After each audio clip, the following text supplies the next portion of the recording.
Your stepbrother has student loans. You have a job. I'm giving him your inheritance. Mom announced this at 62, healthy and guilt-tripping. At 75, she called.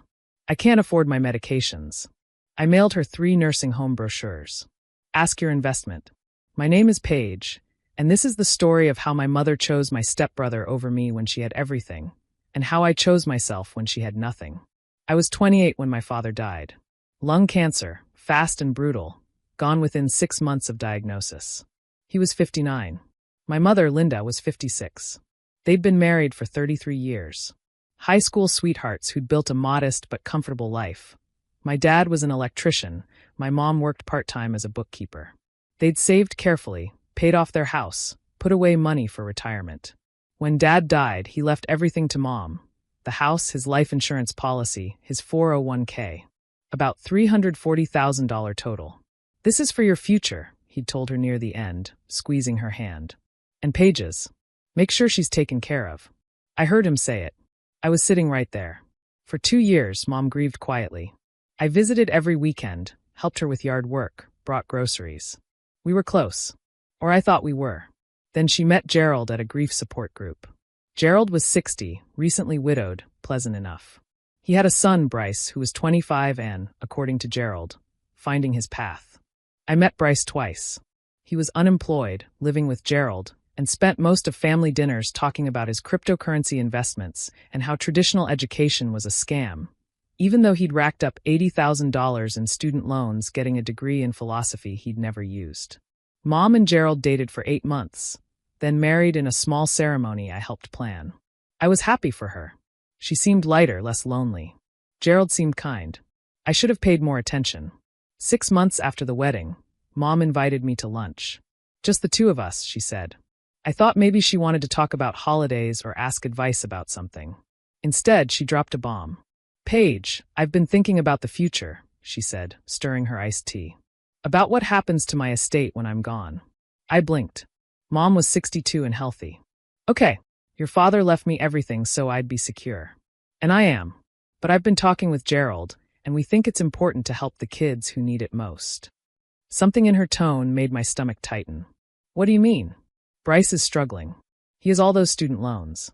He's trying to start a business, but he can't get ahead with that debt hanging over him. Meanwhile, you have a good job, your own apartment. You're stable. Mom, where is this going? She took a breath. I've decided to give Bryce your father's life insurance money. It's sitting in an account not doing much, and Bryce needs it now. You'll understand when you're older. Sometimes you have to help family, even when it's hard. I stared at her. You're giving him my inheritance? It's not your inheritance yet, honey. It's my money. Your father left it to me to use as I see fit.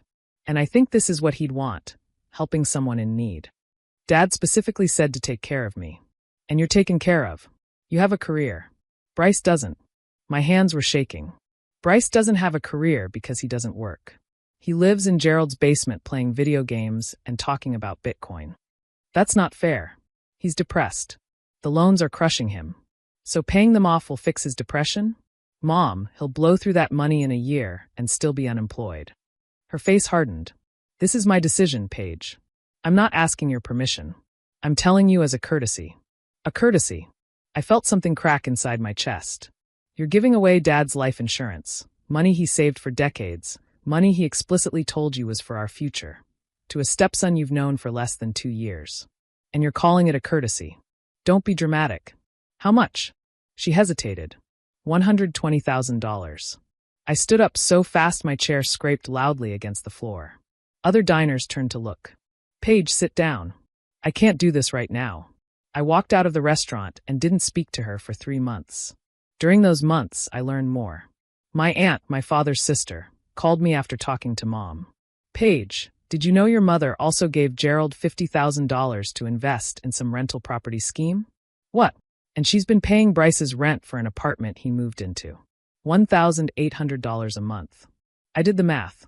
In 1 year, my mother had given away or committed over $200,000 of my father's life insurance money. Money he'd worked double shifts for. Money he'd sacrificed vacations and new cars for. To a stepson who'd never met him. I tried talking to her one more time.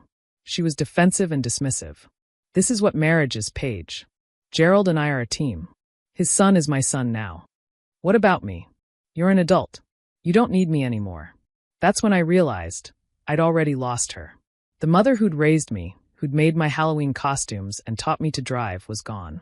This woman who looked like her had chosen a new family. And I was the outsider now. I stopped calling, stopped visiting, built my life without her. 13 years passed. I worked hard.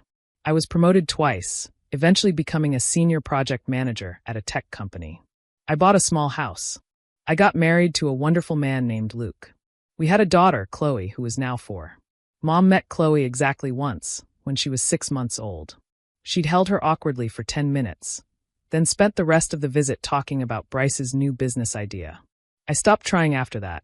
My aunt kept me updated on Mom's life through occasional calls. Bryce had blown through the $120,000 in 18 months, bad investments, a failed business, a new truck he totaled. He'd moved back in with Mom and Gerald. Gerald's rental property investment had collapsed. They'd lost money. Your mother seems stressed, my aunt said carefully. But she won't admit it. I felt nothing hearing this. Not satisfaction, not sympathy. Nothing. Then, 2 months ago, my phone rang at 7 a.m. Mom's number. I almost didn't answer, but something made me pick up. Paige. Her voice was thin, older. I need to talk to you. About what? I'm having some financial trouble.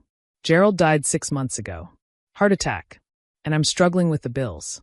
The medications are expensive, and the house needs repairs I can't afford. I waited, saying nothing. I was hoping maybe you could help. Just a little. To get me through. Where's Bryce? A long pause. He moved to Colorado. He's going through a divorce. He can't help right now. What about the $120,000 you gave him? That's not fair. What about the $50,000 Gerald invested? What about the rent money? The business loans? Paige, that was years ago. I need help now. I took a deep breath. Mom, I have a good job. I'm stable.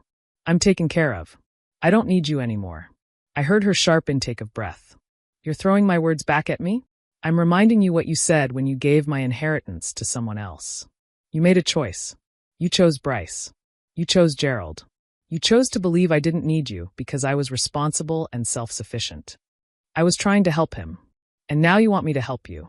After 13 years of barely speaking. After you skipped my wedding because it conflicted with Bryce's birthday. After you met my daughter once and forgot her name. I didn't forget. You called her Claire. Her name is Chloe. Silence. Where's your investment, Mom? Where's the person you poured Dad's life insurance into? Ask him for help. That's cruel. No, it's consequences. You gambled on Bryce. You lost. And now you want me to be your backup plan. I'm your mother. You stopped being my mother when you told me I didn't matter as much as your stepson. When you took the money Dad worked himself to death for and gave it to someone who'd never even met him. She started crying. I made a mistake. I see that now. I'm sorry. Are you sorry you did it? Or sorry it didn't work out? She didn't answer. I'll send you something, I said and hung up. I kept my word. I mailed her a package. Inside were 3 brochures for nursing homes in her area. Budget-friendly ones with decent reviews but nothing fancy. And a note. Mom, you taught me that family helps those who need it most. You also taught me that some people's needs matter more than others. Bryce needed help. You gave it. Now you need help. I suggest you ask your investment how it's paying off. If that doesn't work, these facilities offer payment plans. You told me I was stable and didn't need you. You were right. I built a life without you. I don't need you now either. But unlike you, I'm not cruel. I'm just honest. I hope you find what you're looking for. Just not from me. Paige. She called 6 times after that. I didn't answer. She sent emails. I didn't respond. My aunt called, upset. Paige, she's really struggling. Can't you help just a little? Did she tell you she gave $120,000 of my inheritance to Bryce? Well, yes, but did she tell you she skipped my wedding? That she forgot my daughter's name? That she chose Gerald's son over me for 13 years? My aunt went quiet. I'm not obligated to rescue someone who abandoned me when she had the resources to help. She made her choices. These are the consequences. But she's your mother. She was my mother. Now she's just someone who gave birth to me and then decided I wasn't worth her time or money. Last week, my aunt called again. Mom had moved into a smaller apartment, was working part-time at a grocery store to cover expenses. Bryce still hadn't sent money. She's proud, but she's struggling. Don't you feel anything? I thought about it. Honestly thought about it. I feel sad, I said finally. Sad that she had a daughter who would have helped her through anything, who would have been there for her. But she chose to invest in someone who didn't deserve it, and she lost that daughter in the process. It's not too late. Yes, it is. Because even now, even struggling, she hasn't actually apologized. She's just sorry she needs me. That's not the same thing. My aunt sighed. You're so stubborn. I learned from the best. I don't know what will happen to my mother. Maybe Bryce will step up. Maybe she'll figure it out. Maybe she won't. But here's what I know. I don't owe her rescue. I don't owe her forgiveness without accountability. I don't owe her anything just because we share DNA. She had a choice 13 years ago. She could have honored my father's wishes. She could have split the inheritance, helped Bryce while also protecting what was meant for me. She could have chosen both of us. Instead, she chose to gamble everything on someone who wasn't worth the bet. Now she's living with those choices. And I'm living with mine, a life I built without her money, without her support, without her. A life where I show up for my daughter every single day. Where I teach Chloe that love is action, not obligation. Where I prove that family isn't just blood. It's consistency, respect, and choosing each other even when it's hard. My mother taught me a valuable lesson, just not the one she intended. She taught me that sometimes the most loving thing you can do is let people experience the full weight of their decisions. She chose Bryce. I choose myself. And I choose to teach my daughter that she's worth more than being someone's backup plan. If you've ever been told you're stable and don't need help while someone else gets everything, remember this. You don't owe anyone your success just because they failed with their choices. Protect yourself. Build your life. And know that saying no to people who only value you in crisis isn't cruelty. It's self-respect. My mother wanted an investment. She got one. She just didn't realize she was betting against the wrong person.